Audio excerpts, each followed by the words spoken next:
Je ne pense pas qu'ils l'ont tué. En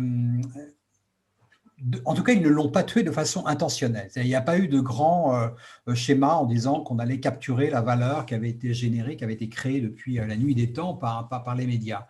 Il y a eu une suroptimisation de ces plateformes qui étaient complètement débarrassées des scories du passé, qui étaient centrées sur la technologie, qui étaient centrées sur l'approche quantitative du business, qui était centrée sur une capacité d'extrême granularité à aller cibler, mesurer, etc., qui a pris totalement la presse à revers. La presse a toujours évolué dans un système extrêmement complaisant, d'abord vis-à-vis d'elle-même, où elle était persuadée d'être un agent à la fois d'élite et totalement indispensable au système économique, avec donc des prix publicitaires, par exemple, qui étaient très élevés, qui sont restés très élevés, c'est-à-dire jusqu'à très récemment, le prix des publicités sur le média papier, par exemple, continuait d'augmenter, alors qu'on voyait cette espèce de grosse vague déflationniste arriver avec les plateformes numériques. Ce qui s'est passé, en gros, c'est ce businessman américain qui s'appelle John Wanamaker qui a dit un jour, quand j'investis dans la presse, je sais qu'il y a la moitié de mon investissement qui fonctionne, mais je ne sais pas quelle moitié. C'est resté vrai pendant très, très, très, très longtemps jusqu'à récemment. Et c'est effectivement ce principe-là que les plateformes ont totalement bouleversé en introduisant des publicités beaucoup moins chères et beaucoup plus mesurables. Tout d'un coup, on s'est retrouvé avec une audience qu'on pouvait aller chercher quasiment à l'unité près, c'est-à-dire avec des tout petits groupes où on va cibler sa publicité, et ensuite on peut en mesurer les résultats. Et donc la presse a été totalement prise à revers par ça. L'autre élément, à mon avis, est quand même un sous-investissement chronique de la presse dans la technologie. C'est-à-dire que la presse a refusé de voir qu'il y avait cette vague technologique dans laquelle il était urgent d'investir. En réalité, elle a laissé passer des flopées de trains, elle s'est laissée déposséder de certains business. Je vais juste prendre un exemple, qui est l'exemple à mes yeux le plus parlant, c'est l'histoire des petites annonces. Les petites annonces, ça représentait à un moment 30% du chiffre d'affaires de la plupart des journaux en Europe, aux États-Unis, etc. Les petites annonces, c'était le système idéal pour être converti au numérique, avec des moteurs de recherche, avec du ciblage, etc. etc.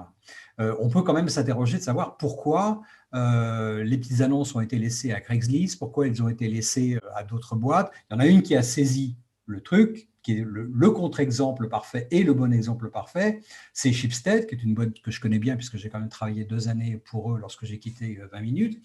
Et en fait, ce qui s'est passé, c'est que Schibsted a vu en 1995 le fait que les petites annonces risquaient d'être laminées par le système numérique et ont décidé de créer une galaxie de sites de petites annonces gratuites, le plus connu étant en France avec Le Bon Coin.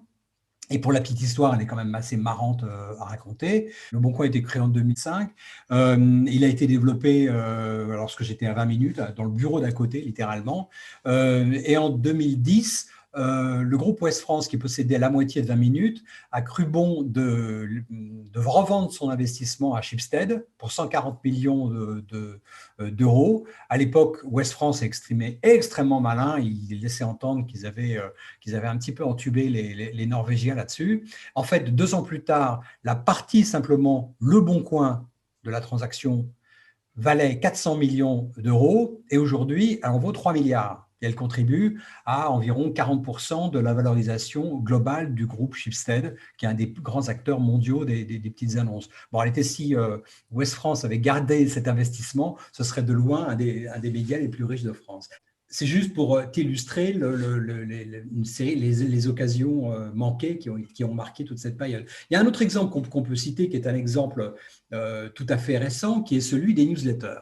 Les newsletters, à mes yeux, c'était un produit naturel pour les médias, qui avait la capacité éditoriale, journalistique, de produire des contenus tout à fait différenciants, des produits de qualité, c'est ce qui marque les médias d'aujourd'hui. Et on a vu ce business partir à l'extérieur avec des plateformes comme Substack, laquelle a levé pas plus tard que la semaine dernière, un investissement de 65 millions qui propulse sa valorisation à 650 millions. 650 millions de dollars, juste pour donner une idée, il y a 3-4 ans, le Los Angeles Times avait été racheté pour 500 millions. Donc ça te donne une idée aujourd'hui de la valorisation extrême, probablement totalement extrême, c'est-à-dire quelque part absurde, parce que Substack, la plateforme de newsletter Substack, ne vaut pas 650 millions, en tout cas à mon humble avis. Mais en tout cas, ça donne une idée de l'ampleur des occasions manquées de la presse qui a laissé passer des trains entiers.